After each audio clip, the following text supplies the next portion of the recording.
ማን ስልጣን ሰጥቶ ነው እነሱ የምጠይቀው? አንተ ማን አንተ እንዴት ምን አገባ አንተ?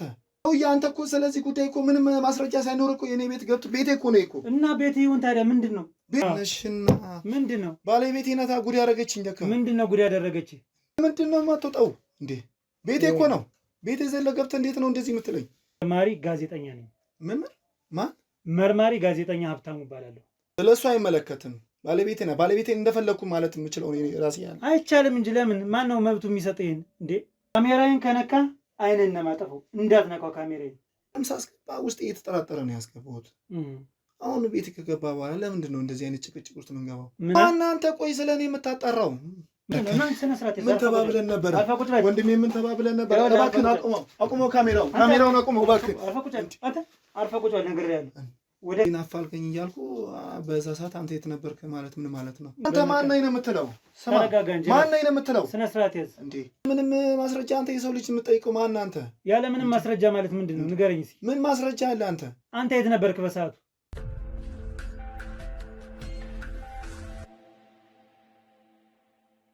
ሰላም ጤና ይስጥልኝ ውድ የሀብቴ ሚዲያ ቤተሰቦች እንደምን አላችሁ? እኔ ሀብታሙ ነኝ። ዛሬ ደግሞ አንድ ቤት ውስጥ እንገኛለን ማለት ነው። እዚህ ጋር የምታዩት እህታችን አንድ መናገር የምፈልገው ነገር አለ እንድትደርሱልኝ በማለት በተደጋጋሚ እንግዲህ በቴሌግራም ቻናላችን ስታስጨንቀን ማለት እችላለሁኝ የነበረችና እንግዲህ ዛሬ ደግሞ ቤቷ ውስጥ ተገኝተናል። ልትነግረን የፈለገችውን ነገር ደግሞ ልክ እንደተለመደው ከአንደበቷ የምንሰማው ይሆናል። እናንተ ደግሞ እንግዲህ ሁልጊዜም እንደምናገረው ቪዲዮዎች የኔ ስራዎች እንግዲህ በደንብ እየታዩ አይደለም። ሲቀጥል ደግሞ ከ80% በላይ ሰብስክራይብ ያላደረጋችሁ ነው እኔን እየተመለከታችሁኝ አይዞ በርታ እያላችሁኝ ያላችሁ እና ሰብስክራይብ በማድረግ እንግዲህ የእኔ ቤተሰብ ሁኑ ላለው ማለት ነው። እስከ ፕሮግራማችን ፍጻሜ ድረስ አብራችሁን ቆዩ። እሺ እህቴ ሰላም እንደምን አለሽ? ሰላም አብተሽ እንዴት ነህ? እግዚአብሔር ይመስገን። እሺ ምንድን ነው ልትነግሪኝ ነው የፈለግሽውና ከስምሽ በመጀመር ስምሽን አስተዋውቂን፣ ከዛ የተፈጠረውን ነገር እስኪ እያንዳንዱን ዲቴል አውሪኝ እስኪ። እሺ ስሜ እድላዊት እባላለሁኝ። እሺ እድላዊት፣ ያው አንተንም በጣም አስቸግሬ ያለሁኝ አውቃለሁ። በጣም ይቅርታ። በቴሌግራምም ያው ብዙ ነገር እያልኩ አስቸግሬ ያለሁኝ፣ ይቅርታ አድርግልኝ። ያው ልጄን ነው ያጣሁት ሀብትሽ፣ ልጄን አጣሁኝ። አጣው? በምን አይነት ምክንያት? እንዴት ነው ያጣሽው? እኔ ምንም ሊገባኝ አልቻለም። ማለት ምንም የምጠረጥረውም ነገር የለኝም። እንደዚህ በታምር ለሰከንድ የማላስባቸው ነገሮች ናቸው የተፈጠሩብኝ ቤቴ ውስጥ። ብቻ ከባድ ነው። እንዴት ብዬ ምንድን ነው? በምን አይነት ሁኔታ ነው? የስንት ዓመት ልጅ ነው? እንዴት ነው የጠፋው? 2 ዓመቱ ነው ልጄ። ያው ገና ትንሽዬ ልጅ ነው እና በጣም ነው የሚያሳዝነው። በምን አይነት ሁኔታ ነው የጠፋው? ማለት እስኪ በደንብ አድርገሽ ንገሪኝ። ባለቤት አለሻል? አዎ አለኝ። አብራችሁ ነው የምትኖሩት? አዎ አብረን ነው የምንኖረው። እሺ ያው እሱ ድለላ ነው የሚሰራው እና ያው ጠዋት ወጥቶ ያው የድለላ ስራ ታውቃለህ፣ በአጋጣሚ ይመጣ ብሎ ነው የሚሄደው እና የዛን ቀን እንግዲህ ይሄ ነገር የተከሰተበት። ስንት ቀን ነው ይሄ ነገር የተከሰተ? ከተከሰተ እንግዲህ ልደቱን ካከበርኩለት 2 ሳምንቱ ነው። በአሁን በቅርብ ጊዜ ነው። ይኸው እንደምታየው ዲኮሩንም አላነሳሁትም እና የዛን ቀን እንግዲህ እንደዛ እንትን ያለው ነገር እኔ ጧት ላይ ከሰዓት ላይ የልደቱ ቀን ነው ወይስ? አይ በሚቀጥለው ቀን እንደ ማንኛውም ልጅ ያው ቀን ይተኛሉ። አስተኝቸው ወደ ዳቦ ነገር ልገዛ ሄድኩኝ እና ያው ከውጭ ቀርቅሬበት ነው የሄድኩት። ያው ሁሌም ማለት እንደዚህ ልጆች ያው ቀንም ስለሚተኙ አስተኝቼ ሄድኩኝ። ሰላም ነው፣ ምንም ነገር የለም። ያው ሄድኩኝ እና እዛ ሂጅ ያው በአጋጣሚ ሰው ታገኛለህ። እዛ ወሬ ምናምን ቆየሁኝ መንገድ ላይ እና ስመጣ ቤቱ ተከፍቶ ነው ያገኘሁት። ማለት ግራ ገባኝ። ምን ያክል ደቂቃ ነው የቆየሽ እዛ? አሁን ልትገዢ ነው የወጣሽ ዳቦ ይመስለኛል። ምን ያክል ጊዜ ቆየሽ? ቆይቻለሁኝ፣ ከግማሽ ሰዓት ያላነሰ ቆይቻለሁኝ። እና ያው እኔ እስከዛሬ ተፈጥሮብኝም ስለማያውቅ ያው ሰላም ነው ብዬ ነው የማስበው። እና ስመጣ ግን ያላሰብኩት ነገር ነው የደረሰብኝ። በጣም ያልገመትኩት ያልጠበቅኩት ነገር። ምንድነው? ቤት ውስጥ የጠፋ ቃለ በሰዓት ውስጥ ገቢ ከልጅሽ ውጭ ምንድነው ያለሽ? በቃ ስጋ በሩ ነው ተከፍቶ ሳይ ደነገጥኩኝ። ምክንያቱም እንግዲህ የ2 ዓመት ልጅ ከውስጥ የማይከፍት አይደለም ከውጭና ገባው። ስገባ ልጄን አላገኘሁት። አይዞሽ በቃ አይዞሽ። እንግዲህ እኛ የምንችለውን ነገር በሙሉ እናደርጋለን። ግን አንቺ ደግሞ ጠንከር ብለሽ ስላለው ነገር የተፈጠረውን ነገር በደንብ ካልነገርሽኝ የሚቀጥለው እርምጃ ይገታኛል። ማልቀስ ሳይሆን ጠንከር ነው ማለት ያለብሽ። እና ባለቤትሽ ምንድን ያለው አሁን በዚህ ጉዳይ? ደወልኩለት እና ደውዬ ነገርኩት። ሲመጣ ግን አይዞሽ እኔ ያለውን ነገር ንገሪኝ። አይዞሽ። መታኝ እንዴት ጥለሽ ትወጫለሽ አለኝ። ማለት እኔ ሌላ ቦታ አልሄድኩኝም፣ ያው ዳቦ ልገዛ ነው ብያለሁኝና በቃ መታኝ እሱ። በቃ ምን ብዬ ልንገርህ፣ በጣም ነው የማዝነው። ልጄን አጣሁኝ፣ አንድ ልጄን አጣሁኝ። አይዞሽ እህቴ በቃ አይዞሽ። እሺ በርታ ማለት አለብሽ፣ መበርታት አለብሽ። አሁን የቲዩን የተፈጠረው ነገር አናውቅም። ስለዚህ ወደ ቀጣዩ ነገር እኔ እንዲሄድ ያንቻውን የመጀመሪያ ምን ያስፈልገኛል? ጥንካሬ ያስፈልገኛል። ስለዚህ አይዞሽ። ምንድን ነው ያደረጋችሁት? ለባለቤትሽ ነው መጀመሪያ የደወልሽ ወይስ ለህግ አካል ነው? ለባለቤቴ ነው የነገርኩት መጀመሪያ እና ያው መጣ እንዳልኩ ያው ጎረቤትም መጀመሪያ መጠየቅ ጀመርን። ምንም አላየንም ነው ያሉት። ከዛ ያው ወደ ህግ አካል ደወልን። እስካሁን ምንም መፍትሄ ያላገኘን። ምን ያደረጉ? አሁን የህግ አካል በሰዓት ውስጥ ነግሯቸው ሁኔታ ይሞላል። ሁኔታ ከተሞላ በኋላ ምንድን ነው የተደረገው ነገር? ያው የምርመራ ላይ ነን ብለውናል። ጥያቄ በደንብ ነው የተጠየቃችኋል እናንተ? አንቺም ባለቤትሽም ጎረቤት ተጠይቀዋል። እነሱም ያው እናጣራለን ያው እንነግራችኋለን ያሉት። ያው የምርመራ ውጤት ስለማይነገር ተብሎ ያው ጊዜ ሰጥተውናል።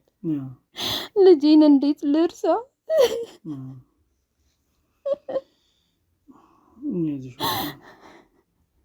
ጠንከር ነው ማለት ያለብሽ አንቺ። አይዞሽ በቃ መበርታት አለብሽ። አይዞሽ። ለመሆኑ አሁን ባለቤት የት ነው ያለው? ባለቤቴ ያው አለ፣ አሁን ወጣ ብሎ ነው። ስራ ነው በስራ ስራ ምክንያት አሁን ወጣ ብሎ ነው። አሁን ይሄ ነገር ከተፈጠረ በኋላ እኔን ለማግኘት ወስነሻል። ለምንድን ነው አንቺ የጠራሽኝ? ባለቤትሽ መገኘት የለበትም ነበር ማለት ጉዳዩ ሁለታችሁን ስለሚመለከታችሁ ለምንድን ነው አንቺን ብቻ ያገኘሁሽ? ለምን ባለቤትሽን አላገኘሁትም እዚህ? ባለቤቴ በነገራችን ላይ አያውቅም እናንተ እንደጠራዋችሁ። ምክንያቱም አንዳንድ የባህሪ ለውጦችን እያየሁበት ነው ባለቤትሽ ላይ። እና ማንንም ማመን አልቻልኩኝም። በቃ በጣም ነው የከበደኝ ነገሩ፣ በጣም ከምል በላይ ነው። እና ምንም ያልኩት ነገር የለኝም፣ አልነገርኩትም። እንዴት ነው? ምን አይነት ባህሪ ለውጥን ያየሽበት? ማለት ምንም ያለ መጨነቅ ነገር አሳይቶች ነው ልጁ ላይ ወይስ ምንድነው ነገሩ? ንገሪኝ እስኪ። በቃ ብቻ ብዙ ነገሮች ለውጥ አለበት። ለልጁ ብዙም ማለት ብዙ አይነት ትኩረት የለውም፣ አይሰጥም። ከበፊቱ በጣም ነው የተቀየረብኝ። እኔም ስናገረው ይቆጣል፣ ይበሳጫል ቶሎ እና በጣም ግር እያለኝ ነው ያለው ነገር እጅግ በጣም የሚከብደው። ስለዚህ አሁን በዚህ ውስጥ እንግዲህ የማናገራቸው ሰዎች ባለቤትሽን ጨምሮ ጎረቤቶችንም አናገራቸዋለሁኝ በዚህ ጉዳይ። ምናልባት ፈቃደኛ ይሆናሉ እነሱ? ያው ማለት ምክንያቱም ያው ጎረቤት እስከሆኑ ድረስ ይመለከታቸዋል። ስለዚህ እነሱንም መጠየቅ ስለምፈልግ አንቺ ይህን ነገር እንድታመቻችልኝ። ሲቀጥል ደግሞ ስለ ባለቤት እስኪ አንዳንድ ባህሪ ንገሪኝ።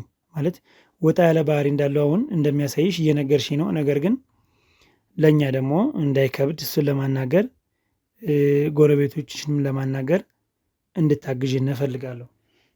እሺ ያው ባለቤቴ እንግዲህ ከተጋባን 3 ዓመት ሆኖናል ብያለሁ እና ያኔ እንግዲህ እስከ ተወሰነ ጊዜ ጀምሮ ደህና ነው ባህሪው።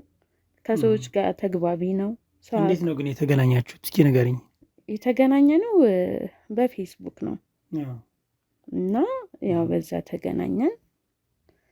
ያው መጻጻፍ ምናምን ጀመርን። እኔ ደግሞ እዚህ አልነበርኩም ሀገር ውስጥ። ማውራት ጀመርን ረጅም ሰዓት፣ ወደ 2 ዓመት ምናምን። በቪዲዮ ኮልም ተደዋውለን አናውቅም። መጻጻፍ እንደዋወላለን በቃ ኖርማል ደውል እንትኖች ላይ ዋትስአፕ ላይ ኢሞ ላይ እና ከዛ በኋላ ያው ወደ ኢትዮጵያ መጣሁኝ። ቤተሰቦቼ ጋር አረፍኩኝ። ወደ ክፍለ ሀገር ናቸው ያው እነሱ። መጥቼ ወር አልተቀመጥኩም ቤተሰቦቼ ጋር። ከሱ ጋር ተገናኘን። በቃ ወዲያው ነው የገባሁት። ማለት አንድ ቀን 2 ቀን ሳይሆን በዛው ገብቼ ኑሯችንን መኖር ጀመርን።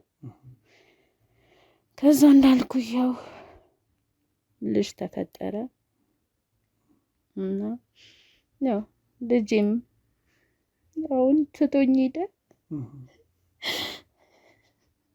አይዞሽ እስኪ አሁን ማለት ምንም ያው ልጃችሁ ጠፍቷል ነው። አዎ ግን ምን እንደተፈጠረ የምናውቀው ነገር ስለሌለ ማልቀስ ሳይሆን ያው በቻልሽው ነገር በምታመልኪው አምላክ ያው ጸሎት ማድረግ ነው መጀመሪያ ይሻላል ብዬ የማስበው። እና እሱንስ ባለቤትሽ እንዴት ነው ልናገኘው የምንችል? እንዴት ነው ፈቃደኛስ ሊሆን የሚችለው? ያው ይመጣል። አሁን ምሳ ሰዓት ላይ ስለሚመጣ እኔ ወይ ደውልላችሁና ትመጣላችሁ። ይመጣል ምሳ ሰዓት ላይ ይመጣል እሱ። ሌላስ ምንድነው ለየት ያለ ነገር ከሱ ያየሽው ነገር ከባለቤትሽ? እነዚህን ነገሮች አሁን ዲቴል የምጠይቅሽ ለምን እንደሆነ ታውቂያለሽ? ስለሱ ማወቅ አለብን። ምክንያቱም አሁን በቅርብ የሚገኝ ለአንቺ እሱ ነው። ቤተሰቦች በቅርብ የሉም። እሱ ነው ያለ ሰው። ስለ አንቺም የሚያውቅ እሱ ነው አይደለም እንዴ? አዎ። ስለዚህ ስለሱ ባህሪዎች ደጋግሜ የምጠይቅሽ እንዳንሳሳት ነው። ምክንያቱም አንቺ ያልጠረጠርሽው ነገር ቢኖር እኔን እዚህ ድረስ አትጠሪኝም። ብትጠሪኝም ደግሞ ከባለቤትሽ ጋር ነው የምትጠሪኝ። ማንንም አላምንም ተጠራጠር ያለው ልትይ የቻልሽበት ወይም ያልነገርሽው ነገር ሊኖር ይችላል። ስለዚህ ከዛ በመነሳት ወደ የት መሄድ እንዳለብኝ በደንብ አድርጌ ለማሰብ እንዲጠቅመኝ ነው። ስለዚህ ሌላ ወጣ ያለ ነገር አለው ያየሽበት? ህፃኑ ከጠፋ በኋላ ፊቱ ላይ ምን አየሽ? ከዛ በፊትስ የባህሪ ለውጦች አሉ ወይ? በስራውስ የማደግ ወይም የማነስ ነገር አለ ወይ? አሁን ላይ እንትን ይላል ማለት ከበፊቱ ይጠጣል። በፊት ያው ወንድ ልጅ ነው ያው ትንሽ መዝናናት ባለበት ይዝናናል። ግን አሁን ላይ ይጠጣል። ሰክሮ ማለት እስከ መስከር ደረጃ ነው መጥቶ። ከዛ አሁን ልጃችንን ካጣን በቃ ይሄ ልማታ አንቺ ነሽ ለዚህ ልጄን እንትን ያልሽው አንቺ ነሽ፣ በቃ ሁሌ እኔን ነው የሚበድለው፣ አንቺ ነሽ እንዲያደረግሽው፣ ሁሌ እኔ ላይ ነው። በቃ ምን ብዬ ልንገርህ? ልጄን ማጣት ሳያንሰኝ ተሰቃየውኝ እኔም እና በቃ ሁሌ እንትን ነው በቃ ባህሪው ተቀየረ። ያኔ የማውቀው ባሌ አይደለም። ባህሪው በጣም ነው የተቀየረብኝ። እኔ ምን እንደምልህ አላውቅም። የልጄ ሀዘንን ገና ሳረሳ እሱ ደግሞ እዚህ አስቸገረኝ። በቃ ይሰክራል፣ ልማታ ይላል። በቃ እንዴት ብዬ ልንገርህ? ከባድ ነው በጣም። እሺ፣ በተጨማሪ በጠፋበት ሰዓት ልጃችሁ ቤት ባጣሽበት ሰዓት ጎረቤት ምን አይነት ጎረቤት፣ የትኞቹን ያገኘሻቸው ጎረቤት? በቀጥታ መጀመሪያ ለባለቤትሽን የደወልሽ አይደል? ለሱ ደውለሽ እሱ እስኪደርስ ድረስ ማን ነው አብሮሽ የገባ ወደ ቤት ወይም ሰፈር ያፋለገሽ ማን ነው? አሉ እዚህ ጎረቤቶቼ ያው ዘመድ ናቸው ከባለቤቴ ጋር። የባለቤት ዘመድ ናቸው። እና በቃ አንደኛው እንኳን ስራ ናትና ጠየኳት እዚህ ያለችውን መጣች። ያው ከኔ ጋር በቃ ወደዚህ ወደዛ እያልን ፈለግን። በቃ ምንም ማድረግ አልቻልንም። እሷም አርፍዳ ነበረ፣ ያው የለችም ነበረ ወደ ውጭ ወጣ። ከዛ እንዴት ምናምን በቃ አለችኝ። እሷም ግራ ገባት። ምክንያቱም እንግዲህ 2 ዓመት ልጅ በጣም ትንሽ ልጅ ነው፣ ጠንክሮ እንኳን ቆሞ ማየት ልጅ ነው እና በጣም የሚከብደው። እንግዲህ አሁን ከነገርሽኝ ነገር እንግዲህ አንድ ግማሽ ሰዓት ወር 30 ደቂቃ ነው ያልሽኝ ከወጣሽ። ግን እንዴት ነው ያንን ነገር ለምን አስለምደሽዋል ማለት ነው እየዘጋሽ መውጣት? ምክንያቱም ትንሽ ልጅ ጥሎ መውጣት በጣም ከባድ ነገር ነው እና እርግጠኛ ነሽ 30 ደቂቃ ብቻ ነው የቆየሽ ወይስ ከዛ በላይ ነው? ወይንስ ደግሞ ከሰዓታቶች በላይ? ይህን እርግጠኛ ሆነሽ የተፈጠረውን ነገር ለእኔ ግልጽ ሆነሽ እንድታወሪኝ እፈልጋለሁ። ያው ብዙ ጊዜ ስለ ሱቅ ምናምን ስሄድ አሁን በሚተኛም ሰዓት ሳይተኛም ዘግቼበት እሄዳለሁ። ባለቤቴ ከሌለ ያው ልጅ አይደለ ይወርቃልም ወጥቶ ምናምን ብዬ ስለማስብ ዘግቼበት እሄዳለሁኝ። ግን አሁን በዚህ አጋጣሚ እሱን ያጣሁበት እንጃ 1 ሰዓት 45 ደቂቃ ምናምን ቢሆን ነው ብቻ። ያን ያክል እንትን አላልኩም። ያው በአጋጣሚ ሰው ሳገኝ እነሱ ጋር ቆሜ ሳወራ ነው። ያው ተፈጥሮብኝም ስለማያውቅ ከተኛ አስተኝቸው ነው የሚሄደው። ካልተኛም ቁጭ ብሎ ይጠብቀኛል፣ ይጫወታል። ያው ቤትስ ባለው ነገሮች እና ይሄ ሲፈጠር ለመጀመሪያ ጊዜ ነው። እስኪ አሁን ደግሞ ማለት የባለቤትሽ ዘመዶች ነው ያሉ አይደል ጎረቤት ላይ? ለምን ለነሱ አታስጠብቂውም ስትወጪ? አሁን እኔ ላለፈ ነገር እንትን እያልኩሽ አይደለም፣ ነገር ግን እንደዛ ማድረግ አትችይም ወይ? ማለት ብዙ እንደዚህ እንትን ማለት አልፈልግም። በቃ እኔ እፈራለሁኝ፣ ማስቸገርም ይመስለኛል ሳስበው። ያው እና እቤት ምንም ስለማይሆንብኝ እኔ ቁጭ አድርጌው ነው። እንደዚህ እንደ ልጅ አያስቸግርም፣ አያለቅስም። ትቸውም ስሄድ ምንም ስለማይል መጫወቻ ሰጥቼው ምናምን ነው የሚሄደው እንጂ ምንም እንትን የሚለኝ ነገር አልነበረም። ስለዚህ ይህን ነገር ያው አስለምደሽዋል ነው ወጥቶ እንደዚህ ዕቃ ገዝቶ መመለሱ። ምንም እስከዛሬ እንግዲህ እሄዳለሁኝ። ያው ብዙ ሰዓት አልቆይም፣ ግን ሱቅ ነገር እንደዚህ ዳቦ ምናምን ገዝቼ እመለሳለሁ። አገኘዋለሁ ልጄ። አሁን አጣሁት ልጄ። እንግዲህ አሁን የምንችለውን ነገር በሙሉ እናደርጋለን።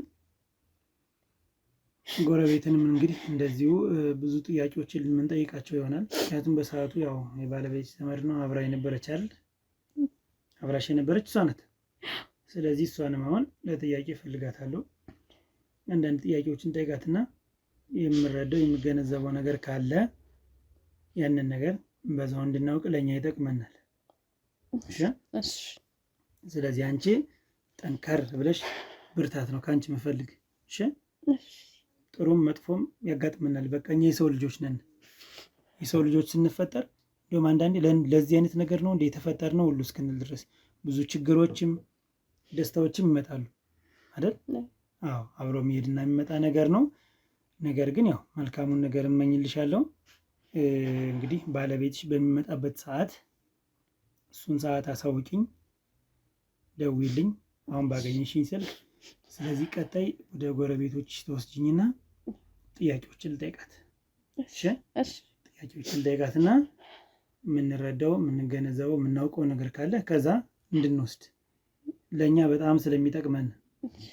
የረሳሽው ነገር ካለ ግን አሳውቂኝ። ማለት ሞር ደግሞ ከዚህ ነገር ባለቤትሽን ደብቀሽ አንቺ ስትነግሪኝ there is something የሆነ ነገር ይኖራል።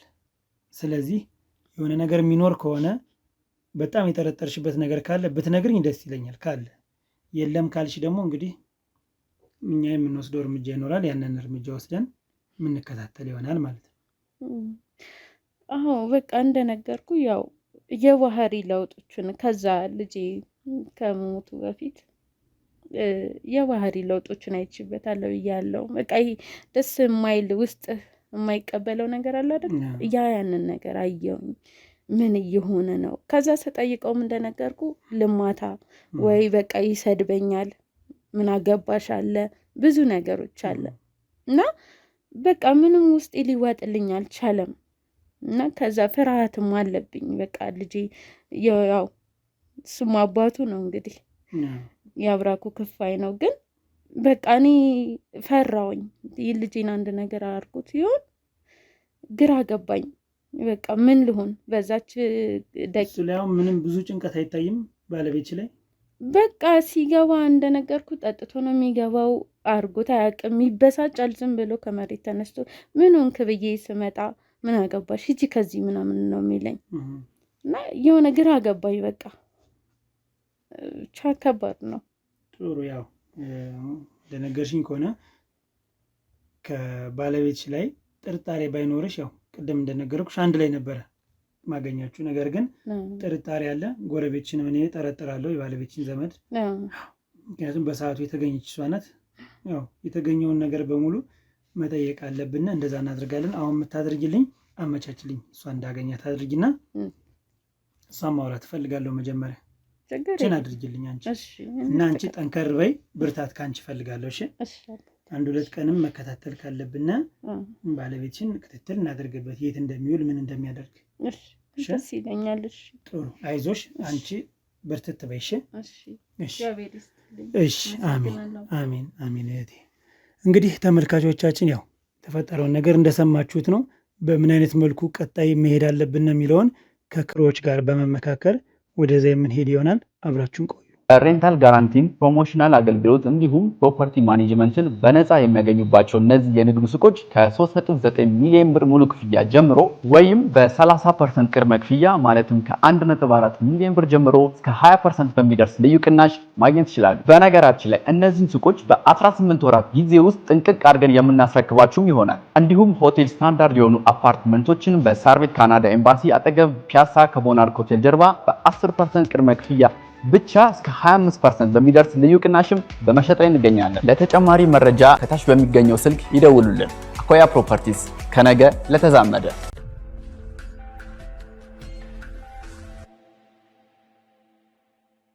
እንግዲህ ተመልካቾቻችን ይህን 2 ቀን ከፍተኛ የሆነ ክትትል አድርገናል ማለት ነው። እኔም ብቻ ሳልሆን ክሮች በሙሉ በየቦታው አሰማርቼ ውሎ ምን እንደሚመስል ትንሽ ማጣራት ግድ ስለሆነ ማለት ነው። እንግዲህ ኢንተርቪውን በወሰድኩበት ቀን የባለቤቴ ዘመድ ያለችውን እሷን አናግረናታል። ምንም ያገኘነው ፍንጭ የለም።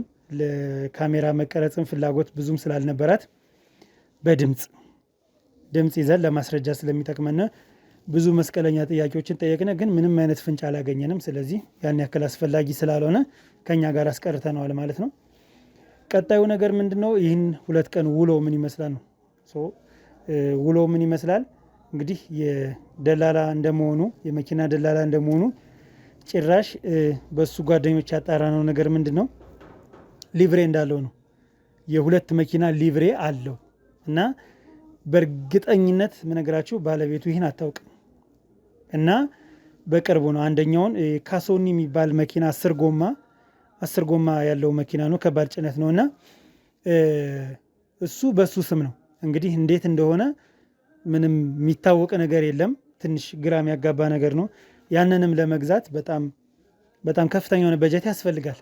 እንዳጣራ ነው ከሆነ ቤታቸውን እንዳየነው ከሆነ ደግሞ ያንን ለመግዛት የሚያስችላቸው አኗኗር አይነት አይደለም። ባለቤቱም በደንብ አድርጋ ነው የነገረችን። እንደዛ ስለሆነ እንግዲህ ይሄ ትንሽ ከአእምሮ በላይ ሆኗል። እንግዲህ ክሮቼ በጣም ነው ማደንቃቸው። በዚሁ አጋጣሚ የምነግራቸው እግዚአብሔር ይስጥልኝ። በጣም ነው የምወዳቸው ወንድሞቼ እህቶቼ፣ የኔ ክሩ እና ይህ ነገር ሊቭሬው ራሱ መገኘቱ በጣም ሌላ አንድ ትልቅ ነገር ነው በጣም። ስለዚህ ይህን ነገር በእርግጠኝነት እንደሚዋሽ ይታወቃል። ለመግባት እንሞክርና አውርተ ነው ማይሆንና ማንግባባ ከሆነ እንግዲህ በዚሁ በቅርቡ እያረኩት ያለው ነገር በመሳሪያም ቢሆን ጥያቄዎችን መጠየቅ እንዳለብኝ ይሰማኛል። ምክንያቱም ብዙ ነገሮች ወደ እሱ ስለሚወስደኝና እስኪ ወደ ቤቱ እንግባና የሚፈጠረውን ነገር አብረን ና ተከተለኝ።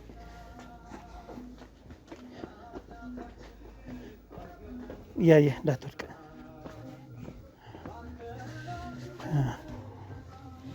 ይሄኛው ቤት ነው የዘመዷ።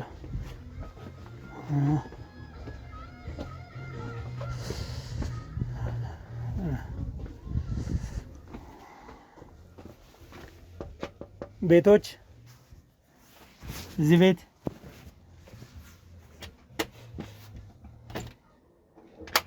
ሰላም ነው? ጤና ይስጥልኝ። እንደምን አለ? ሰላም ነው? ትንሽ ከፈት አድርጋት። እሺ፣ እንዴት ነው? ሰላም ነው? እግዚአብሔር ይመስገን። ሶሻል ኤክስፐሪመንት አንዳንድ ጥያቄዎችን እየጠየቅን ነው እና እንግዲህ ባለትዳር የሆኑ ሰዎችን እየጠየቅን ህብረተሰቡ ከነሱ ምን ይማራል፣ ትምህርት መውሰድ አለበት የሚለውን እንግዲህ ግንዛቤ ለማስጨበጥ እንግዲህ እዚህ ጋር የምታየው ካሜራ አለ፣ ወንድሜ ነው። ያንን ነገር እየቀረጽን ስለማያስፈልግ ነው። ካሜራው ግን ምንድነው? ይህን እኮ እየነገርኩ እኮ ነው፣ ስላላስጨረስከኝ ነው እንጂ ይህን ነገር እንግዲህ የሚሸልሙ አካሎች አሉ። ይህን ሽልማት የሚሰጡ አካሎች አሉ። ጠራራ ፀሐይ እንደዚህ ሸዋሻው ጀመራችሁ እንዴ? አረ እንደዛ አይደለም ወንድሜ። ኖ እንደዛ አይደለም። ኖ ጉዳይ ውስጥ እንዳንገባ ይቅርታ አድርግልኝ። ኖ እንደዚህ የምንገባበት ምንም ነገር የለም። ምናልባት ይህን ፌስ ማስክ ደብሮህ ከሆነ ጉንፋን ስለያዘኝ እንዳላሲዝ ነው። የጉሮሮ የራሱ ተይዞን ያለና ለዛ ነው። ከዛ አሁን ከምትለው ቋንቋ ጋር የሚያገናኘን ነገር የለም።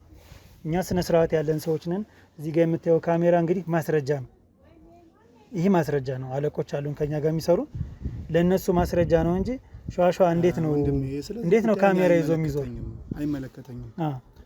ምን እንደምትሰራ ምን እንደምታረግም ስለማላቅ ይቅርታ አድርግልኝ። ተቀባይ አይደለሁም ለዚህ ጉዳይ ይቅርታ አድርግልኝ። ይሄ ነገር ደግሞ ሽልማት ያስገኛል። የቤት ዕቃ ሽልማት ምንም አያደርግልኝም ወንድሜ። ሽልማቱ ምንም አያደርግልኝ። ምን ያደርግልኛል ወንድሜ? ሽልማቱ ይኸውልህ እኮ ላስረዳ። ማን የመራው? ቆይ ልንገርህ። ሽልማቱ ማያስፈልግህ ከሆነ ለሚረዱ የኔ አይነት ቢጤዎች ለነሱ መስጠት ትችላለህ። ይሄ እኮ አንድ መልካምነት እኮ ነው። ይህን ማድረግ ትችላለህ። ምን ችግር አለው? ይሄ አሁን ቀላል ነገር እኮ ነው አይደል? ለነሱ መሸለም ትችላለህ። የእናንተ ደግሞ ግንኙነት ከባለቤት ጋር ያለው ነገር ለህብረተሰቡ ያስተምራል አያስተምርም የሚለውን ብዙ ልጆች አሉ፣ ብዙ ሰዎች አሉ እኮ እነሱ ይኸውልህ አሁን አንተ እድለኛ ነህ። ከዚህ ከመጣ ነው ቤቶች በሙሉ አንተ እድለኛ ነህ። አንተ ይህን ነገር መውሰድ ካልፈለክ ዘመድም ሊኖር ይችላል አይደል? ስለዚህ ቤቶች እንዳያዩ ሌላ ነገር ነው የሚመስላቸው። ሌላ ነገር አይደለም። አይ ከነሱም እኮ መግባት እንችላለን፣ ግን ለነሱ መስጠትም ትችላለህ። ምን ችግር አለ? ይሄ እኮ ቅንነት እኮ ነው። ግን ታዲያ ካሜራው አስፈላጊ ነው? ይህም አስፈላጊ ነው። እኛ ደግሞ አለቆች አሉ። ሽልማቱን በአግባቡ አልሰጣችሁም፣ ለራሳችሁ ተጠቅማችሁ ነው እንባላለን። አንተም እንደዚሁ መልካም አስተሳሰብ እንዲኖር እኛም እንደዛው ነው። እንደዛ ማድረግ ግድ ይለናል አይደለም እንዴ? ካልክ እንግዲህ እስቲ እንደዛ ነው። አይ ምንም እንድትጨናነቅ አልፈልግም ወንድሜ። እሺ ይቅርታ ግን እንትን ካልኩ ችግር የለውም። እሺ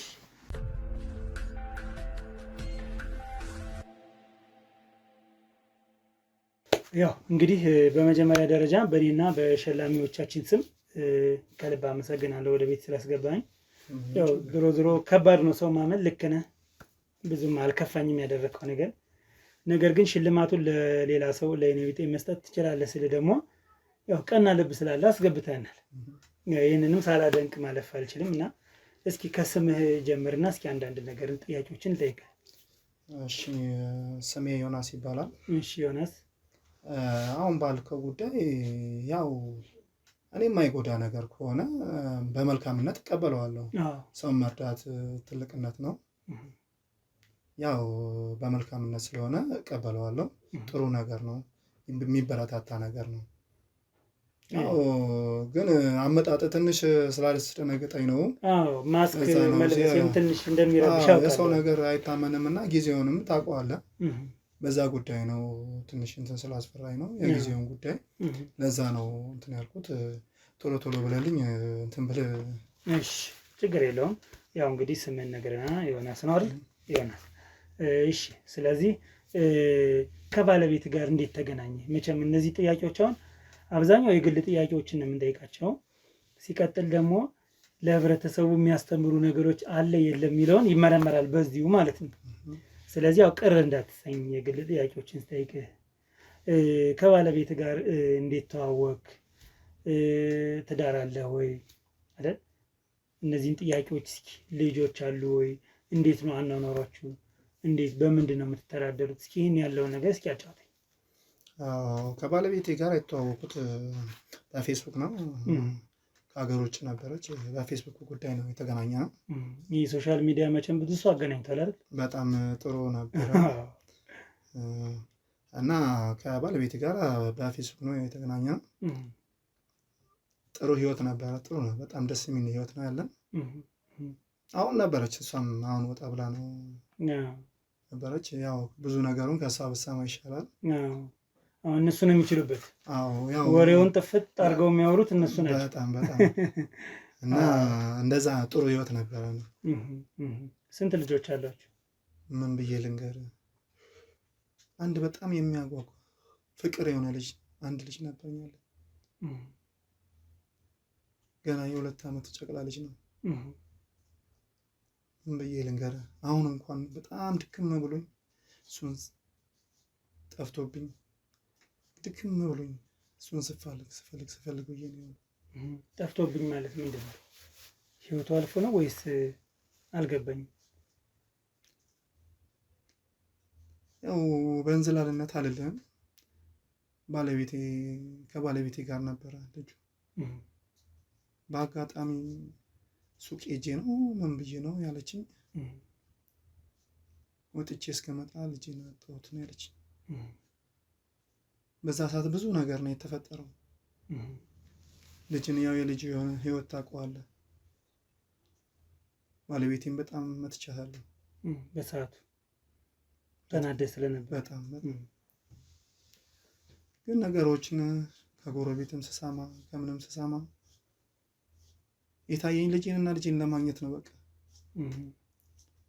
ልጄ ነው ልጄን አምጪው በማለት ብዙ ነገር አጎድቻታለሁ። እስካሁኑ ሳስት ስናፈላልገው ነበረ። ተስፋ አልቆረጡም።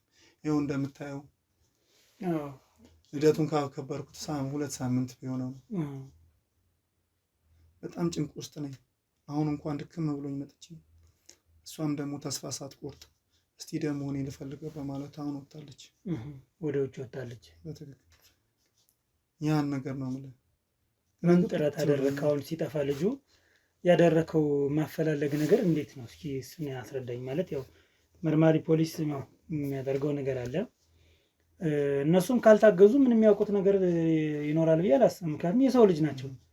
ግን ፍንጭ ሲያገኙ ወደዛ ፍንጭ የመሄድ ግን ያው ችሎታና ብቃት አላቸው። ነገር ግን ምን ላይ ነው ሁኔታው? ሁኔታ ከሞላችሁ እነሱ ከመጡ መቼም ይመጣሉ አይደል? ይመጣሉ፣ ያናግሯቸዋል። ከዛ በኋላ ያለው ምን ደረጃ ላይ ነው የደረሰ? ምን ደረጃ ደረሰ? ያንተ ጓደኞችስ ምን አረጉ በዚህ ጉዳይ? ቤተሰቦችስ? እግዚአብሔር ይስጣቸው። ከኔ ቤተሰብ የበለጠ የእሷ ቤተሰቦች ናቸው። ስራቸውን ትተው ከኑሯቸው አልሆኑ ከምን አልሆኑ ስለኔ ልጅ ሲያፋልጉ ነው ያሉት። ፖሊስ ጣቢያ አመልክቻለሁ። ያላመለከትኩበት ቦታ የለም። በጣም በጣም ደክመናል። ግን ያው ምንም መፍትሄ የለም። ይመጣሉ፣ ይጠይቁኛል፣ እሷንም ይጠይቋታል። ምንም መፍትሄ እንደሌለ ነው። ተስፋ አትቁረጡ ይገኛል። ተስፋ አትቁረጡ ነው የሚለው። እንደዚህ አይነት ጉዳዮች ብዙ ቦታ ይሰማሉ እና ተስፋ አትቁረጡ የሚል ስሜት ነው እንጂ ሌላ ምንም ነገር መፍትሄ እንደሌለ ነው። ጓደኞች ሲያንተ አፋልገዋል? እንዴት ነው ያገዙ? ምን ነገር አለ? እነሱም ያው ያፋልጉኛል፣ በጣም አፋልገውኛል።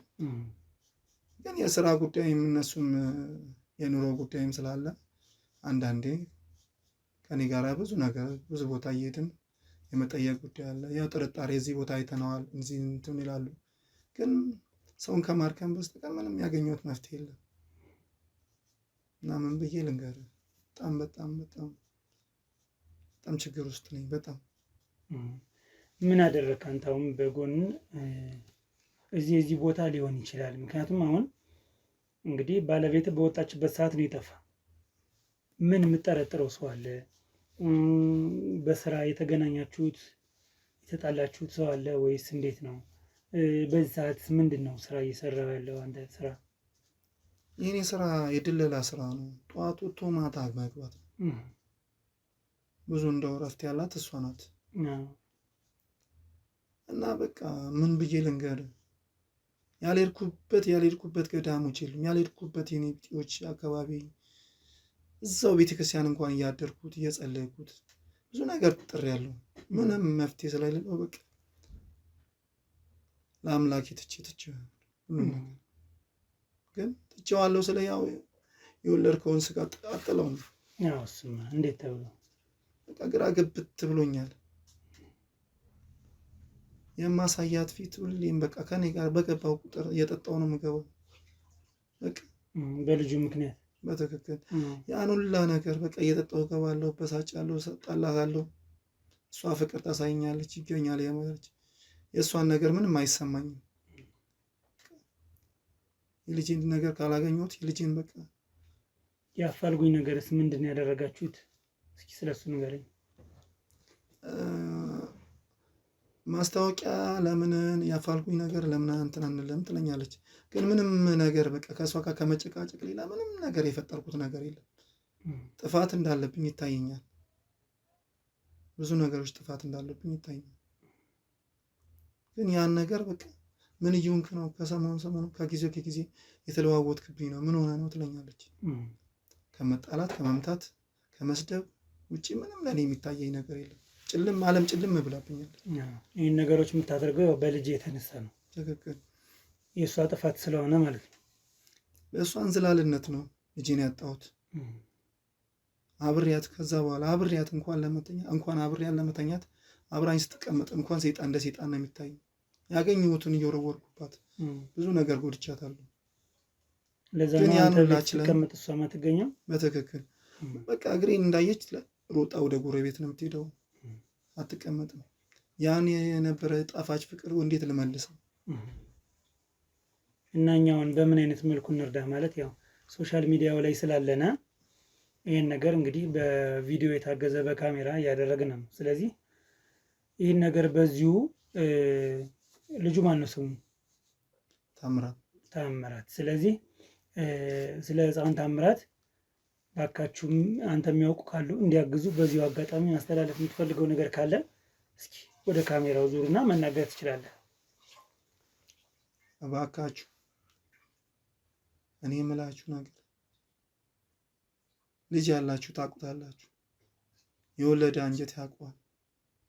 በአባት አንደበት የሚነገር ምንም አያምርምና ስለ ሚስቴ ስትሉ ስለ ህፃን ምንም ይህን ህይወት ማያውቅ ህፃን ልጅ ነው።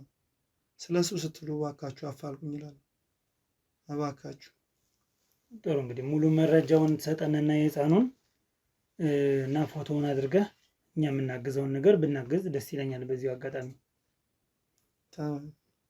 ተቀባይ ነኝ። ምንም ነገር ብትጠይቀኝ የምትለኝ ነው እንላል።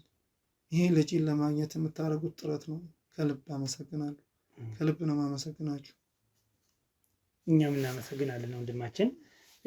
እንግዲህ ያው አንዳንድ ጥያቄዎችን እንጠይቃለን ባልኩ መሰረት ህፃኑ በጠፋበት ሰዓት የት ነው የነበርክ አንተ? ማለት ባለቤት ነው የጠራች ደውላል። በትክክል። ስለዚህ አንተ የት ነበርክ በዛ ሰዓት? አልገባኝም። ይሄ ነገር አስፈላጊ ነው? ያው እንግዲህ እንድናገዝህ ፈልጋል። መቼም ያው ያፋልጉኝ ነገር በዚሁ እሰራልሃለሁ እያለሁ አይደለም። መልእክት ካለህ በዚሁ አስተላልፍ ያልኩህ።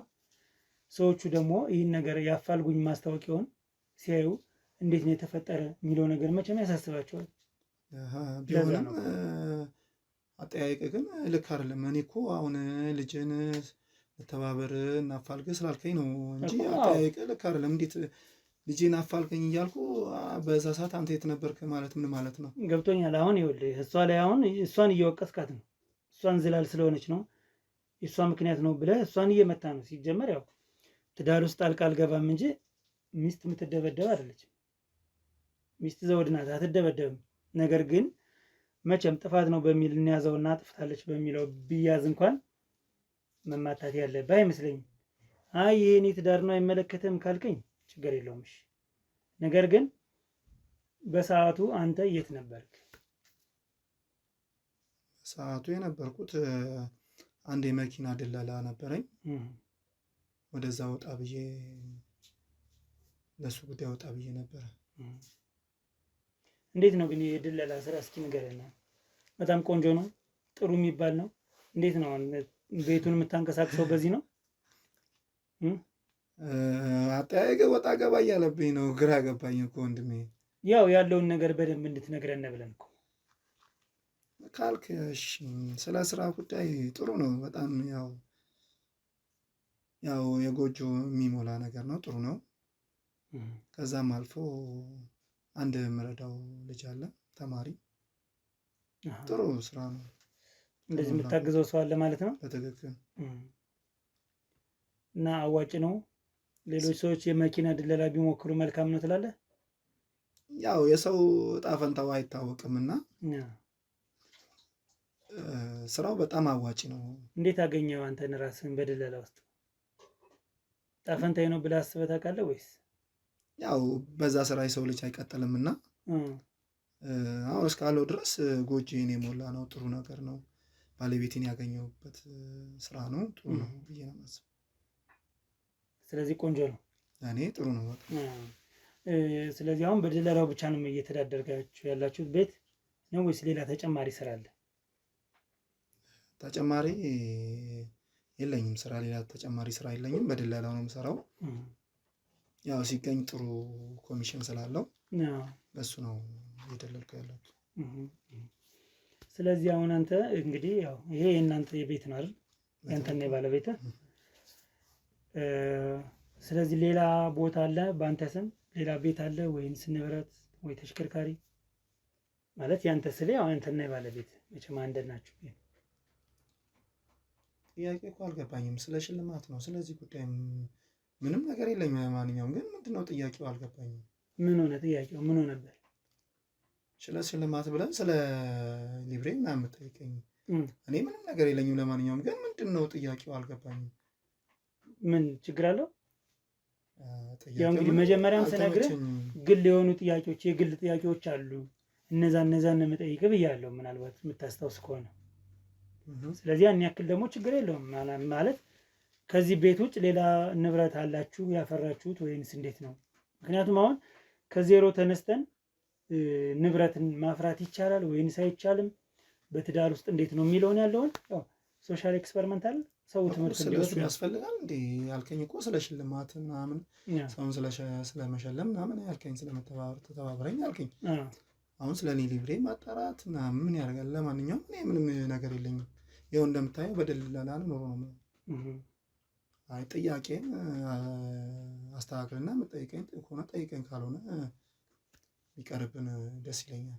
አይ ለምን ይቀርባል? ጥያቄውማ ያው ስለ ጥያቄውን ችግር የለውም ቀይረዋለሁ። ግን ንብረት አለህ ወይንስ የለህም ብሎ መጠየቅ የሚያናድ ነገር ያለው አይመስለኝም። እስቲ ለማንኛውም ግን መታወቂያ የምታሳይ? ምን መታወቂያ የምታሳይ? መታወቂያ ላሳይ? በትክክል። እሺ ምን ነው የተጠራጠረከው ነገር አለ? ያው ጥያቄ ከና እንትን ምንም አላገባም። ምንም ችግር የለም።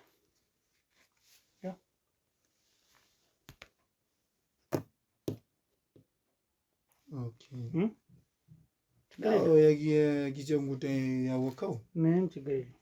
ግን ጥያቄን አግባብ የሆነ ጥያቄ ብጠይቀኝ ጥሩ ነው። ምን አይነት ጥያቄ ልጠይቅህ? ማለት ምንም እኮ ችግር የለውም። ንብረት አለ ወይንስ የለም ብዬ መጠየቅ ምንድን ነው የሚያስቆጣ የሚያስጠረጥር ነገር? ምንም ነገር እኮ የለውም። አይ ስለሱ ጉዳይ ምንም እኮ አሁን ሁለት ጥያቄዎችን ስጠይቅህ አሁን ደስ አላለህም። አንደኛው ምንድን ነው ህፃኑ በጠፋበት ሰዓት አንተ የት ነበርክ ባልኩ ጥያቄ ደብሮሃል፣ ደስ አላለህም። አሁን ሁለተኛ ደግሞ ንብረት አለ ወይንስ የለም ስልህ ተቆጣ። ለምን? ስለሱ እኮ አይመለከትም። አንተ ስለሱ ይመለከታል እንዳልኩ እኮ ነው። አሁን እነዚህ አሁን ወጣቶች አዲስ ካፕል የሚገናኙት ምናምን ከባዶ ከዜሮ ተነስተው ንብረት መያዝ ይችላሉ ወይንስ አይችሉም የሚለውም በዛው ለማሳወቅ ነው። ሌላ ምንም ነገር የለውም።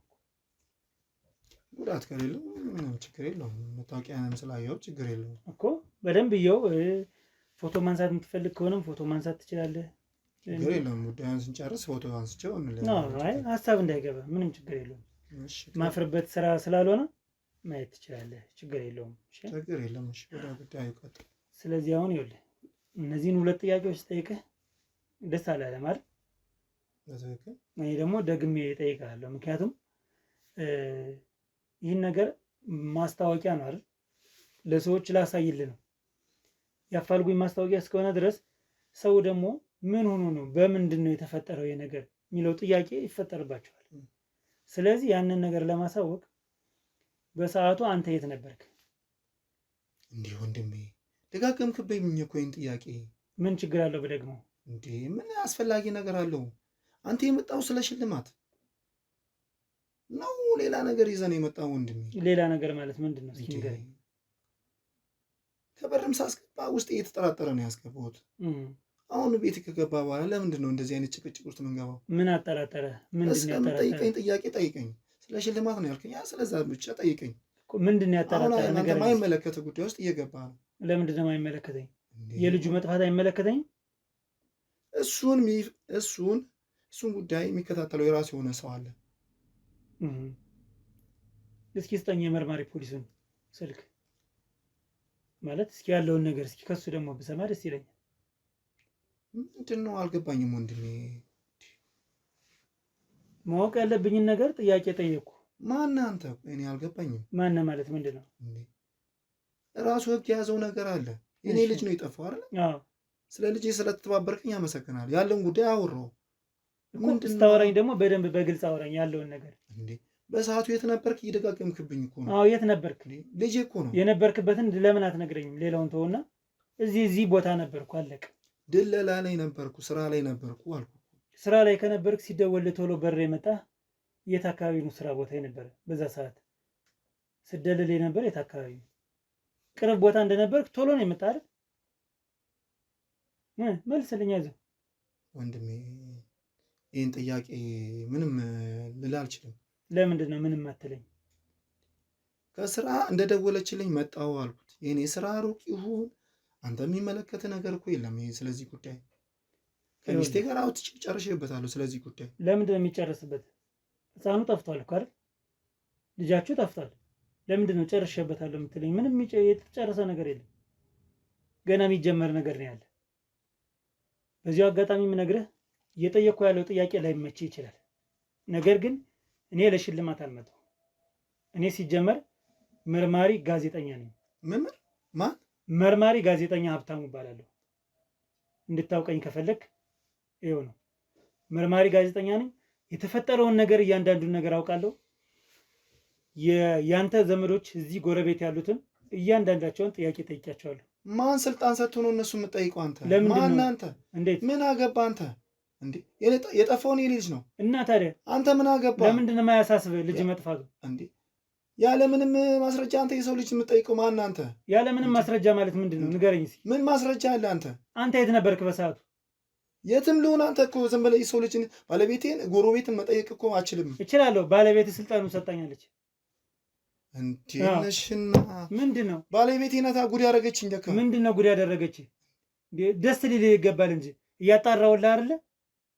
ስለ ልጅ መጥፋት እያጣራሁልህ እኮ ነው። ለምንድን ነው የምትናደድ? ጉድ ሰራችኝ ማለት ምንድን ነው? ጉድ ሰራችኝ ማለት ምንድን ነው? ምንድን ነው ሰውዬ? አንተ እኮ ስለዚህ ጉዳይ እኮ ምንም ማስረጃ ሳይኖር እኮ የኔ ቤት ገብቶ ቤቴ እኮ ነው እኮ። እና ቤቴ ይሁን ታዲያ ምንድን ነው? ቤቴ ቢሆንስ እንዴ ዘለ ገብተህ ከሆነ ዝም ብለህ የምትጠይቀኝ? ምንም እኮ ያደረኩት ነገር የለም። መጥፎ ነገር እኮ አላደረኩም። ስለ ሽልማት ነው ጠይቃለሁ ያልከኝ። ዘለ ገብተህ እንደዚህ ሳጅን ነኝ ምናምን ብለህ እንዴት ነው ጉድ የምታደርገኝ? እሱን ነገር እኔ አልተጠቀምኩም። እኔ መርማሪ ጋዜጠኛ ነኝ ያልኩት። እኔ ጋዜጠኛ ነኝ። ጥቆማ ይሰጠኛል። በጥቆማው መሰረት ወደዛ ሄዳለሁኝ፣ አጣራለሁ። ከእሷ ናት እንደዚህ ጉድ ያደረገችኝ። ውሻ ምን አበሳጨ? ባለቤት አለች። ለምንድን ነው ውሻ የምትላት? አታከብራትም? ስለ እሷ አይመለከትም። ባለቤቴ ና ባለቤቴን እንደፈለግኩ ማለት የምችለው ራሴ ያለ አይቻልም እንጂ ለምን? ማን ነው መብቱ የሚሰጥ? ይሄን እንዴ ባለቤትን ውሻ ብለህ እየተሳደብክ መደብደብ፣ ይሄ ራሱ እኮ በህግ ያስቀጣል። ህግ ታውቃለህ ለመሆኑ? ተረጋጋ እንጂ። ምንም አይነት መጥፎ ነገር እኮ አላልኩም። ምንም አይነት ነገር ከእሷ ጋር የምናወራው ነገር እንጨርሳለን። ከእሷ ጋር አወራለሁ። አንተ አሁን የመጣበትን ጉዳይ ጨርስልኝና በሰላም ውጣልኝ። በሰላም ዛሬ የምወጣ አይመስለኝም፣ ግልጹን ስነግርህ። ለምንድን ነው የማትወጣው እንዴ? ቤቴ እኮ ነው። ቤቴ ዘለ ገብተህ እንዴት ነው እንደዚህ የምትለኝ? ትክክል ነው፣ ቤት ነው። በመጀመሪያ ደረጃ ካልተረጋጋ ማውራት አንችልም። ገብቶሃል? ስለምን ጉዳይ ላውራ? የመጣበትን ጉዳይ ጨረስን መሰለኝ። በሰዓቱ አንተ የት ነበርክ? ምንድን ነው የሚያበሳጭ? ይህን ጥያቄ ስጠይቅ የሚያበሳጭ ምንድን ነው? ንገረኝ እስኪ። ለመቶኛ ጊዜ ጠየቅኝ እኮ። እሺ ሌላው ተጨማሪ ደግሞ በስም ሊብሬ አለ፣ የመኪና ሊብሬ። ያ ከየት መጣ? ባለቤት ለምንድን ነው የማታውቀኝ? ይሄን ነገር ልንገርህ፣ እኔ ምንም አይነት ከድለላ ነገር ምንም አይነት ነገር የራሴ ያፈራሁት ነገር ምንም አይነት ነገር የለኝም። ድለላ ነው የምሰራው። ምን ማለት ነው? ሰውዬ አንተ ስለ እኔ የምታውቀው ነገር አለ? አዎ ማውቀው ነገር አለ። ዝም ብዬ የምንቀሳቀሰዋለሁ። መርማሪ ጋዜጠኛ ነኝ ስልህ ጋዜጠኛ ስለሆንኩ ገብቶሃል? ጋዜጠኛ ደግሞ አንድ ማስረጃ ሳይዝ የትም ቦታ ምንም ነገር አይሰራም። ገብቶሃል? አሳያለሁ። አሁን ታየውና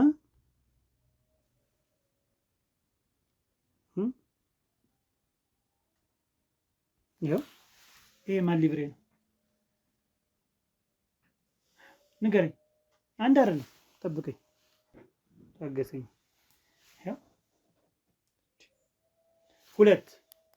ሁለት ሊብሬ፣ አንድ ከባድ መኪና ካሶኒ 10 ጎማ እና አንድ ኦባማ አይሱዚ፣ 2 ከባድ መኪና ሊብሬ። እንዴት ነው ሊሆን የቻለው? እንዴ ማን አንተ? ቆይ ስለኔ የምታጣራው ምንድን ነው? ማን ማለት? ስለኔ ምን ታውቃለህ? ምን ነው ስለኔ የምታጣራው? ምን አውቀህ ማለት? ማን ሰልጠ? ማን ነው ስልጣን የሰጠ? ምን ነው ደበረ? አትችልም እኮ ስለሰው ዝም ብለህ ማጣራት ስለሰው አትችልም። ይኸውልህ አንድ ነገር ልንገርህ፣ እኔ መርማሪ ጋዜጠኛ ነኝ ብያለሁ አይደል? ማንም የእኔ ስራ ማጣራት ነው። መረጃን ሰብስቤ ማጣራት፣ ወስጄ ማስገባት። ከህግ ጋር ነው አብሬ የምሰራ፣ ብቻዬን አይደለም የምሰራ። ገብቶሃል? ይህን ያደረግኩት ነገር ምንድን ነው? ምን ሆነ ነው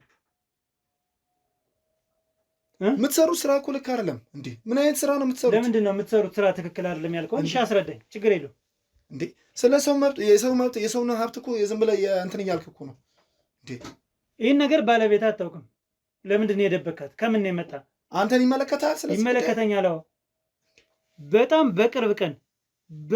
በቅርብ ቀን በዚህ 2-3 ቀን እንዴት የአንድ ካሶኒ መኪና ባለቤት ልትሆን ቻልክ?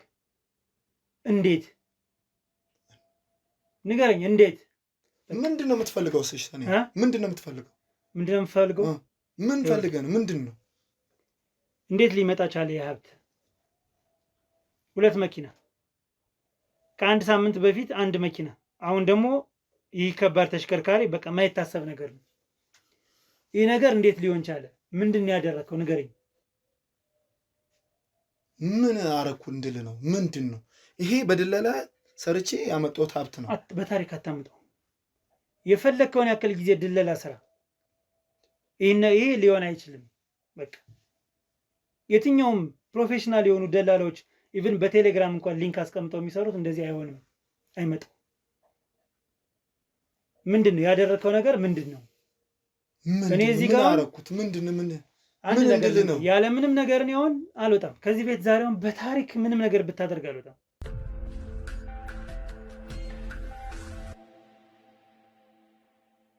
ይኸውልህ ከህግ አካል ጋር ነው እኛ የምንሰራው። ገብቶሃል? አሁን እንኳን ወጣ ብትሄድ በር ላይ የህግ አካል አለ። ከነሱ ጋር ከህግ አካል ጋር ኮላፕስ አድርገን ነው አብረን የምንሰራው። ቆይ አንተ ማን ነኝ ነው የምትለው? ተረጋጋ እንጂ። ማን ነኝ ነው የምትለው? ስነ ስርዓት ያዝ እንዴ! ስነ ስርዓት። ምን አናደደ? እንዴት አያናደኝም? ምንድን ነው ያናደደ? በል በቃ ይሄን ካሜራ አጥፋልኝ ወንድሜ። ካሜራውን እንዳትነካው ወንድሜ፣ ካሜራውን እንዳትነካው። በቃ አምላክ። ስማ አንድ ነገር ልንገርህ፣ ካሜራዬን ከነካ አይነን ነው የማጠፋው። እንዳትነካው ካሜራዬን። ገብቶሃል? ተረጋግተህ ማን ነኝ ነው የምትለው አንተ? ይኸውልህ ተረጋግተህ የምታወራ ከሆነ አውራ። ረጋ በል። ተረጋጋ። ካሜራዬን አጥፋ። ስማ አዳምጠኝ። አጥፋው፣ እንደው እሱን ካሜራ አጥፋው።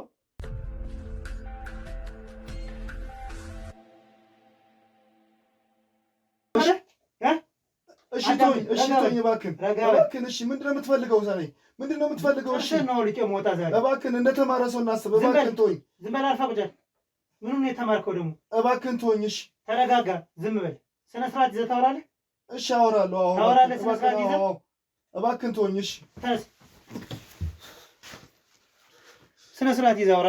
እሺ ወንድ ነኝ ብለህ የምታስብ ጠጋ ብለው ወደዚህ፣ ጠጋ ብለው ወደዚህ።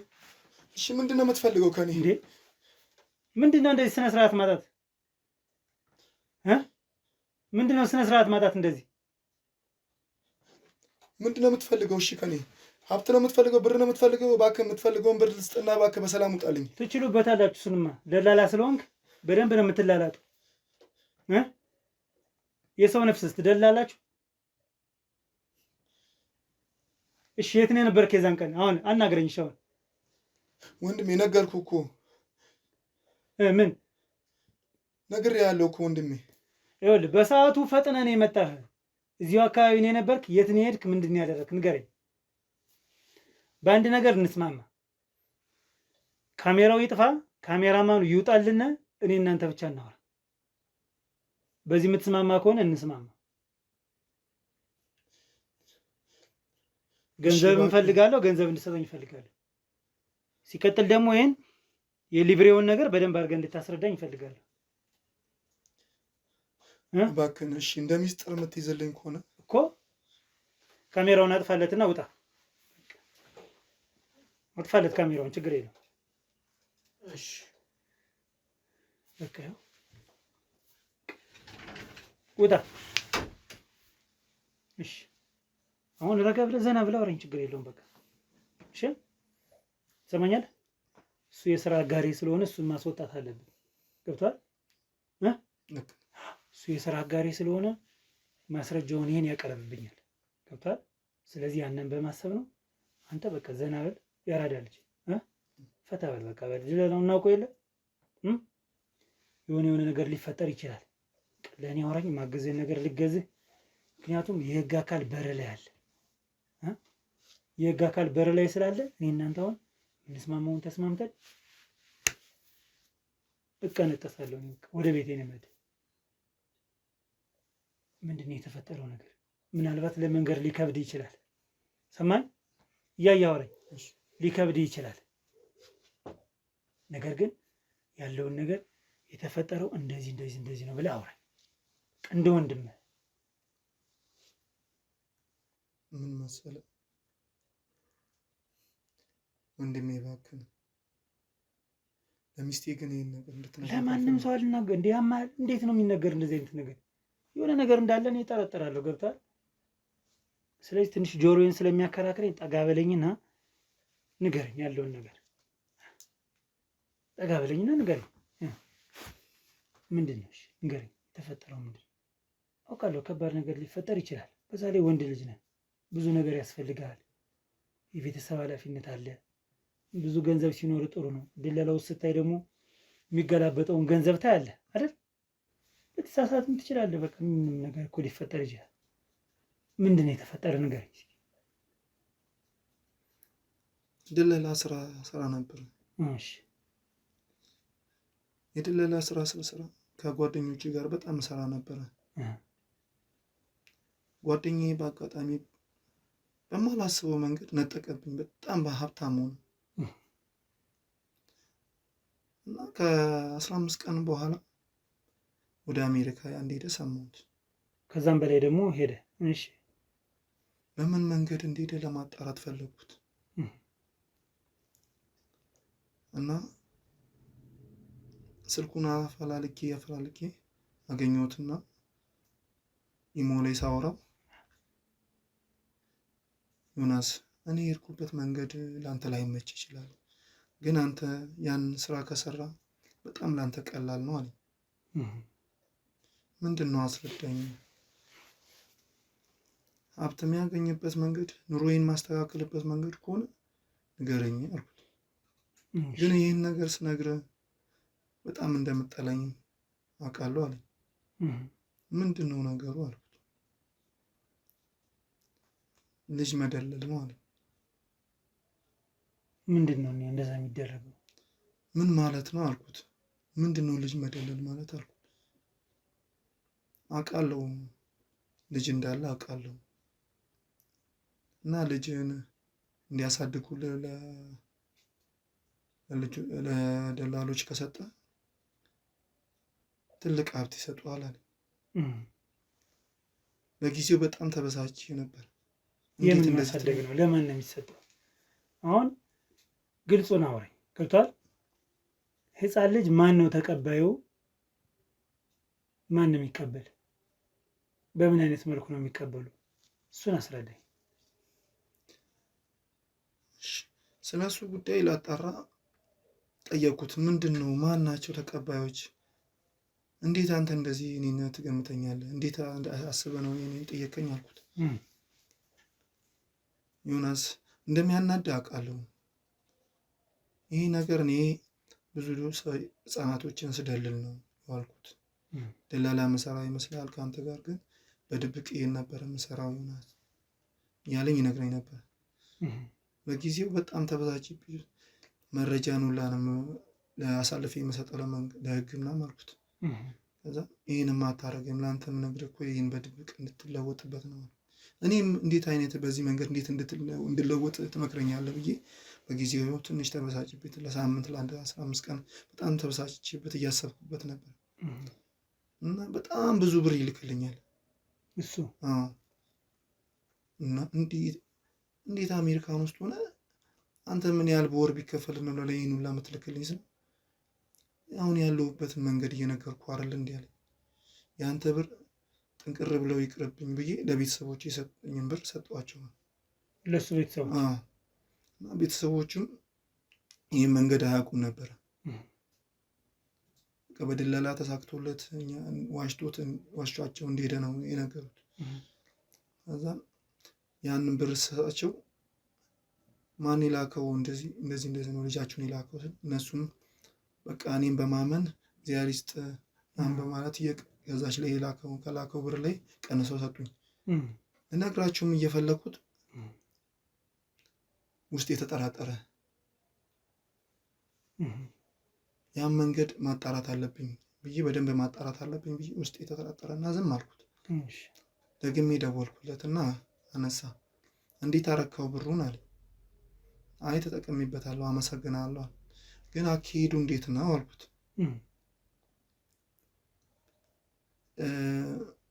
የራስህን ልጅ ነው የሚፈልጉት አለ። አጠገቤ ጋር ቢሆን ባርደው ራሱ ደስ ይለኛል። እንዴት ልጅን እንደዚህ አሳልፌ ይሰጣሉ እያልኩት በጣም ተበሳጨው። በጣም ተበሳጨሁት። ማረገው ሁላ የሚይዘው ሁላ እስኪጨብጠኝ እንዴት እንደዚህ ይለኛል ብዬ ከዛን ከጊዜው በኋላ አሰብኩት። የኑሮዬን ጉዳይ የስራዬን ጉዳይ ነው የማሰብኩት። ምንም በቃ ከእጅ ወደ አፍ ነው ኑሮ ሳስበው። ይህን ነገር ለባለቤቴ ብነግራት በቃ ያለምንም ጥርጥር በቃ ጥላኝ ነው የምትሄደው። ይህን ነገር ለማንም ሳላማክር ብቻዬን መወሰን አለብኝ ብዬ ወደ ውሳኔ ገባ። ከዛም በጣም የማምነው አንድ ጓደኛዬ ነበር። ነገሩን ስለ ታሪኩ ሳልነግረው ብር ሰጠሁትና እንዴ አንተ ድለላ እየሰራክ እንዴት እንደዚህ አይነት ብር ትሰጠኛለህ ያለ። ሚስጥሩን ከጊዜ በኋላ አጫውታለሁ፣ ግን ይህን ነገር ለማንም እንዳትነግር፣ ይህን ነገር ከሌላ ሰው ከሰማሁት በጣም ነው የምንጣለው አለ። ጓደኛዬን ያስገባሁበት መንገድ እሱም እንደኔ ልጅ ስላለው ነው። እና ያ ማለት ውጭ ሀገር የሄደው ልጅ ለአንተ ብር እየሰጠ ይህን ወደዚህ ውስጥ እንዳስገባ ሁሉ አንተም ጓደኛህን ለማስገባት ነው። በትክክል። እና ብዙ ብር ስሰጠው ምንም ጥርጣሬ አልገባም። የት ነው የሚሄዱ ልጆች? ለማን ነው አንተ የሰጠው ልጅ? አንድ ሽማግሌ አባቢ ነው የሚባሉት፣ ለእሳቸው ነው የምንገብረው። ግን ያንን ነገር ስታደርግ ሀብት ንብረት አሁን እየኖረ ነው። በጣም በቃ ምን ልበል፣ በህይወቴ አይቼ ማላውቀውን ብር ነው የሚሰጡ። ስለዚህ አሁን እነዚህ ንብረቶች ራሱ በከባድ ዋጋ ነው የተገዙ ሁለቱም። ቀጣይም ደግሞ ይኖራል። አዎ ይህም ልጅ አሁን ልጄን እንደገበርኩት ይተውኛል ብዬ አስቤ ነበር። ቀጥሎ ወደ እኔ መጣ። እንዴት? በቃ እኔም ሌላ ሰው ካልገበርኩት ሌላ ልጅ ለማስገበር ያን ነገር እኔ ካላረኩት እኔም ቀጣይ ሟች ነኝ። ያ ነገር የሚቀጥል ነገር ነው። ምንም ነገር አማራጭ ስለሌለኝ ጓደኛዬን አስገባሁት። ጓደኛዬን አስገቡትና በብር እኔም ደለልኩት። እሱ አሁን ደግሞ እሱ እንዲሰጥ ልታደርገው ነው ወይስ ሰጥቷል? ያን ነገር ብዙ ሙሉ ለሙሉ አልነገርኩትም። ስለ ልጁን እንደሚሰጥ አልነገርኩትም። እምቢ ካለኝ እንኳን ብሩን እንዲመለስልኝ ስለማድረግ በምንም መንገድ እምቢ ይለኛል ብዬ አላስብም። በጣም ብዙ ብር ነው የሰጠሁት እና ይሰጠኛል የሚል ግምት አለኝ። ይህን ነው የምልህ። ይህን ነገር አሁን እንግዲህ ከአንተ በፊት አንድ ሰው ነው ያደረገ የገበረ። አሁን አንተ ሁለተኛ ነው። ቀጣይ ደግሞ አሁን ጓደኛህን ነው የምታስገባው። እውነትም ጠላት ከሩቅ አይመጣም ከቅርብ ነው አይደል? ስለዚህ አሁን ምን ያክል ገንዘብ ነው የምትሰጠን? እኔም ብቻዬን አልበላም። ካሜራማኔም የሆነ ነገር እንደሚፈጠር ማወቁ አይቀርም። ብር ችግር የለብህም አይደል? ለምን አለ መሰለህ የብር ችግር የለብኝም፣ ግን ይሄ ነገር እንዳይሰፋ ፈልጋለሁ። በዚህ መተማመን አይሰፋም። ኧረ እንዲያውም በደንብ ይጠባል ብዬ አስባለሁኝ። ሰውየው እንዴት ነው የምታገኙት? አባቢ ያልከው ሰውየው መገኛ አድራሻ አላቸው? መገኛ አድራሻ አላቸው፣ ግን ያው የራሳቸው የሆነ ጠባቂ አላቸው። ችግር የለውም። ስለዚህ ቦታ አላቸው። የጓደኛህን ስልክ ትሰጠኛለህ። አሁን አዲስ የመለመልከውን የምታስገባውን እሱም ቢያንስ ማትረፍ አለብና የእሱን ስልክ ትሰጠኛለህ። አድራሻውን፣ ቤቱን፣ የባለቤቱን ስም፣ የልጁን ቦታውን ሙሉ አድሬስ ነው የምትሰጠኝ። እሺ ይሰማል? ችግር የለውም። ግን ይሄን ነገር ካሜራማን ተመልከተው። ሪከርድ እያደረገ ነው እስካሁን። አዎ ሪከርድ እያደረገ ነው። ምንድን ነው? የምን ሪከርድ ነው ደግሞ? አልተቋረጠም እስካሁን ድረስ። ጉድ አደረገ። ምን ተባብለን ነበር ወንድሜ? ምን ተባብለን ነበር? እባክህን አቁመው፣ ካሜራውን አቁመው እባክህን። አርፈህ ቁጭ በል ነግሬሃለሁ። ወደ ካሜራ አትጠጋ ብያለሁ አይደል? ጉድ ሆንኩት። ታያለህ? እስካሁን ድረስ ታወራ የነበረውን በሙሉ ሪከርድ አድርጌያለሁ። እስካሁን ድረስ ምንም ነገር በምስልም በድምፅም ስነ ስርዓት ያዝ። ይህን የቆሸሸ ስራህን ምንድን ነው? ይህን የቆሸሸ ስራህን መጋለጥ አለበት። ማንም ሰው ነው ማወቅ ያለበት። ጉድ ሆንኩት። ባለቤት ናት በቁሞ የሞተች። አሁን ስትሰማ ምንድን ነው የምትል? ይሄን ደግሞ አታፍርም? ምን አድርግ ነው የምትለኝ? እሺ ምን አድርግ ነው የምትለኝ ማለት ምንድን ነው? ይኸውልህ ቀጥ ብለህ ሄደህ ወደ ህግ ትሄዳለህ። አሁን ወደ ህግ ትሄዳለህ፣ እጅህን ትሰጣለህ። እባክህን ካሜራማን እኔን አጥፋው፣ እባክህን አጥፋው ብያለሁ ወንድሜ። ኧረ ገደለኝ። አልፈህ ቁጭ በል አንተ አቅም እንዳለው ሰው ነግሬሃለሁ። አልፈህ ቁጭ በል እባክህን። ስማ አልፈህ ቁጭ በል። ኧረ እባክህን ተው። ቁጭ በል። እሺ ቁጭ በል ነው የምልህ። እሺ እንደ ሴት ልጅ በጥፊ ትመታኛለህ? ይገባሃል፣ እባክህን ይገባሃል። ዝም በል ደግሞ እንደ ሴት ትላለህ። ታዲያ አንተ ወንድ ነህ? ኧረ እባክህ ወንድ ነው ወይ? እሺ ወንድሜ። እሺ እንታ እጅህን አዝረው እጅህ። እሺ ወንድሜ አዝረው። ተነስ ብድግ ና ብድግ በል አንተ። እሺ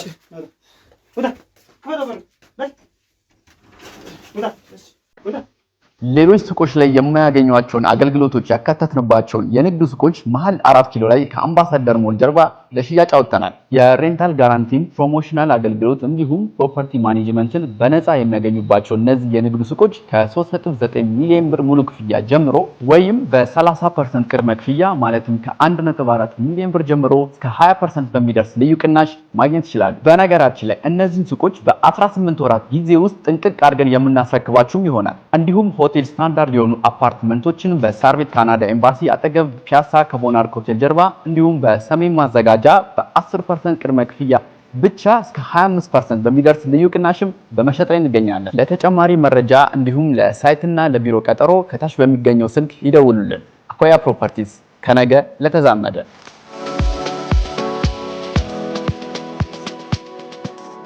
ተመልካቾቻችን በጣም የሚያሳዝን ነገር ነው ዛሬ።